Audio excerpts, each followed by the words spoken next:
takes clear vision and a strong will. 24 hours a day, every hand, every decision, every act links a path to a distant urban world. It takes people to move power, skilled individuals dedicated to a common goal of sustainable, safe, natural energy. People who respect the power of nature.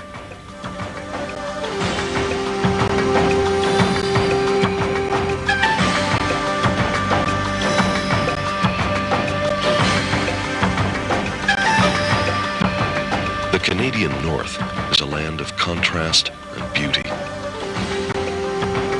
Buried deep beneath the tundra, under 300 meters of solid granite, lies a remarkable achievement.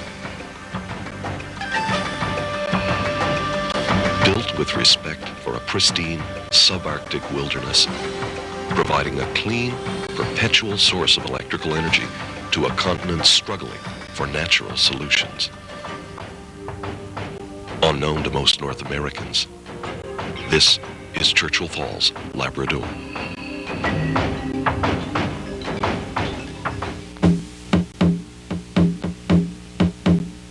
To the early inhabitants of Labrador, this was a place of great mystery and power, echoing with the dull roar of powerful gods. The first European known to see the falls was John McLean, a trading post manager for the Hudson's Bay Company. The year was 1839.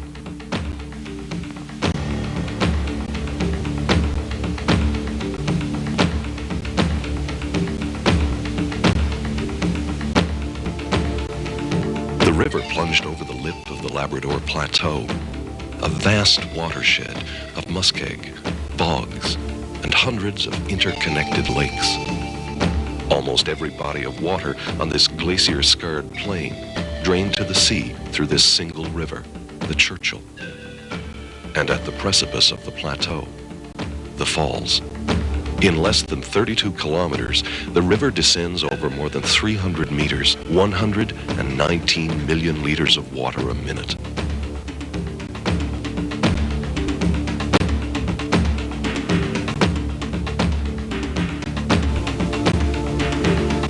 When A.P. Lowe of the Canadian Geological Survey reached the falls in May 1894, he saw not only the spectacle, but the promise of the ultimate in natural power. Water evaporated from the surface of the world's oceans and land masses, rising to form clouds, falling as rain and snow, only to begin again the inexorable, timeless rush to the sea. A cycle old as nature itself.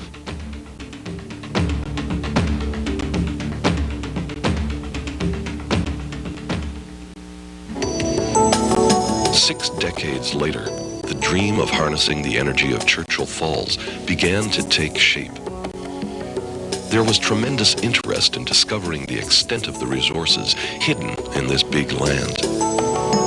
In 1953, the British Newfoundland Company, Brinco, began to chart the wilderness that is Labrador. 1954 saw the discovery of iron ore in western Labrador and Quebec, the largest reserves in Canada. To gain access to the sites, the Quebec North Shore and Labrador Railway was constructed across the bush and tundra, an all-weather transportation route to the edge of the Labrador interior, and a potential link to Churchill Falls.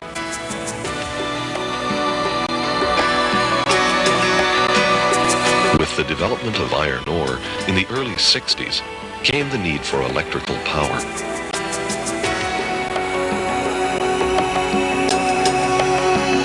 Twin Falls Power Corporation Limited built a road from the railway at Esker to the site of Labrador's first major hydroelectric development.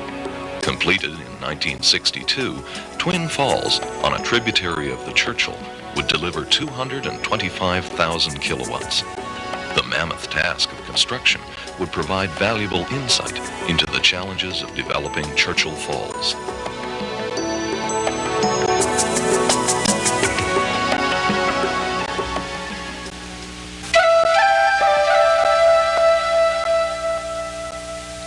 next hurdle was to design a system to transport the power hundreds of kilometers to connect with the Hydro-Quebec grid. Electrical transmission distance is limited by transmission voltage. New developments in alternating current, extra-high voltage transmission technology during the mid-1960s made transmission at 735 kilovolts feasible over long-haul routes. And Churchill Falls was now within range of the rapidly expanding North American market. With the problems of accessibility and distance removed, CFLco sought the engineering skill necessary to establish the potential and feasibility of the project. In a unique arrangement with the Acres Canadian Bechtel Engineering Joint Venture, CFLco pressed ahead with detailed surveys, striving for an understanding of the hydrology, geography, and geology of the area. The lakes, ponds, and bogs on the plateau above the falls form a tremendous natural reservoir, the collection basin for almost a half-meter of rain and 5 meters of snow annually. By establishing a strategically located network of 88 dikes with a combined crest length of 64 kilometers, these connected bodies of water would merge to form a single lake, almost 30 billion cubic meters of water. The river's course would be diverted into an existing channel, possibly formed by the original course of the river more than 20,000 years before. The concept offered a way to work with the landscape. The natural reservoir meant a large dam would be unnecessary. 6 gated control structures, operated by remote control from a central facility, would control the flow.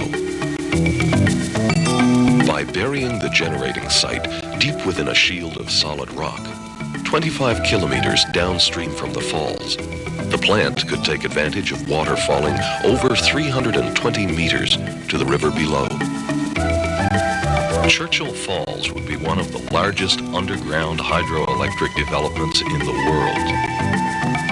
In 1966, after 2 years of intensive negotiation, Hydro-Quebec signed a letter of intent to purchase virtually all of the power that could be developed at Churchill Falls. The development would require $1 billion in capital, at the time the largest amount ever committed in Canada for a private project.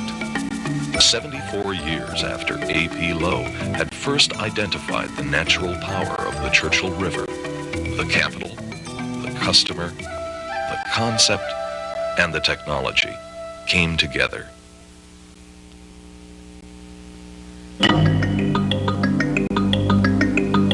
The design of Churchill Falls stretched the limits of technological creativity. The reservoir, formed by the system of dikes and control structures and ending at the intake, feeds water into 11 penstock tunnels carved at a 60-degree slope. Each drives a generator in the powerhouse some 300 meters below. The water then flows through a giant surge chamber into 2 1.5 kilometer long tail race tunnels and finally into the river.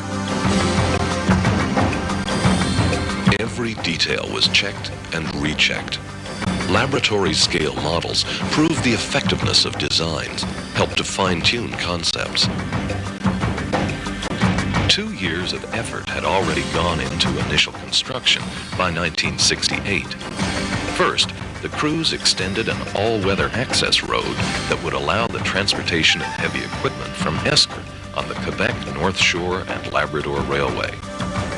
Preliminary work was then started on the enormous job of building the 64 kilometers of dikes that would contain the reservoir.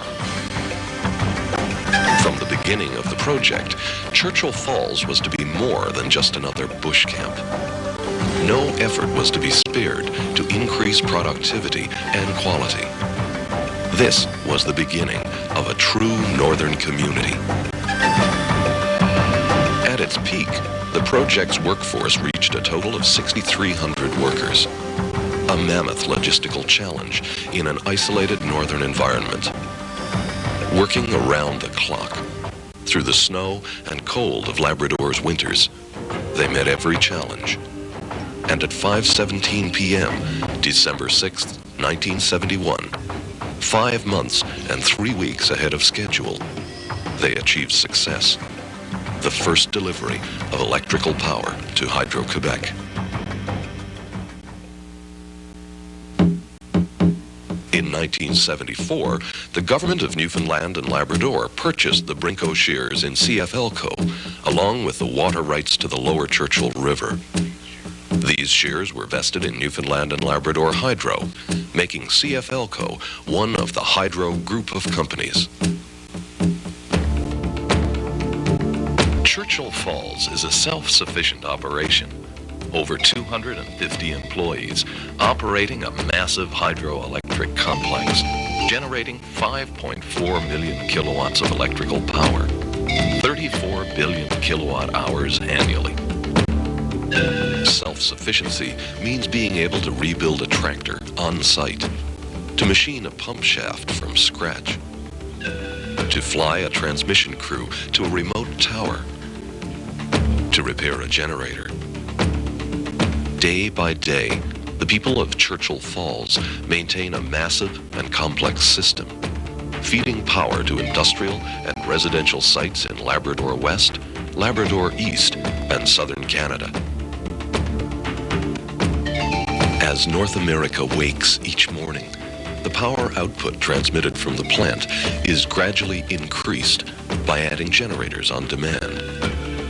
All operations, including the raising and lowering of the electrically heated gates in the control structures, are routed through the control center. A computer-based alarm system alerts operators to potential problems throughout the network of facilities. Monitoring, inspection, maintenance, and repair go on around the clock. Each day offers new challenges, new opportunities to contribute to the realization of a great natural resource. Today, the construction crews are long gone, leaving a lasting testimony to the skills, perseverance, and 8 years of intensive work that carved this place in granite. The trailers that had housed the original workers were replaced by 1969 with a uniquely designed northern community. A community that receives almost 5 meters of snow every year. The enclosed town center serves as shopping mall, hotel, school, curling rink, swimming pool, gym, post office, theater, and library. Regularly scheduled and charter flights offer a link to the rest of North America. And microwave and satellite services communicate with the rest of the world. With the completion of the Labrador Highway, Churchill Falls will connect by road to Goose Bay in the east and the rest of Canada to the west, ending an era of isolation. Churchill Falls offers an outdoor life that would be the envy of many in the south. The town site is home to 850 people. Teachers, electricians, welders, tour guides, operators, linesmen, engineers, skilled people dedicated to their work. Some families have their second generation working here.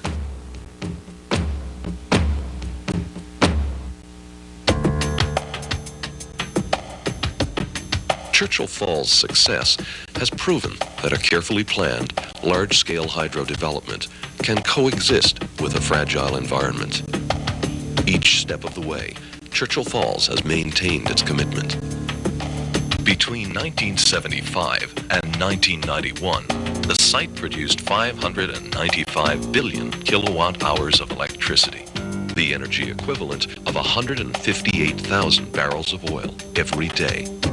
The Churchill River holds further potential for hydroelectric development. The Gull Island and Muskrat Falls sites downstream from Churchill Falls have a combined potential of 3.1 million kilowatts, 17 billion kilowatt hours annually. When we alter the natural environment, we introduce the challenge of understanding its sensitive balance and our impact. Hydroelectricity is infinitely renewable, without waste, without airborne or thermal pollutants. The power of gravity, of falling water, is an efficient and environmentally sound option, contributing towards sustainable levels of development.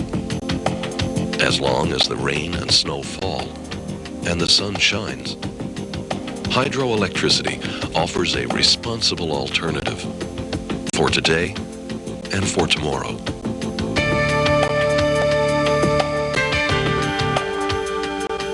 As part of the Newfoundland and Labrador Hydro group of companies, the mission of CFLCO is to provide electrical power and energy on behalf of the people of the province at the lowest cost consistent with reliable service, due consideration for the environment, and the safety of our employees and the customers which we serve. Each of our employees contributes to achieving that mission. It's part of our promise to our customers.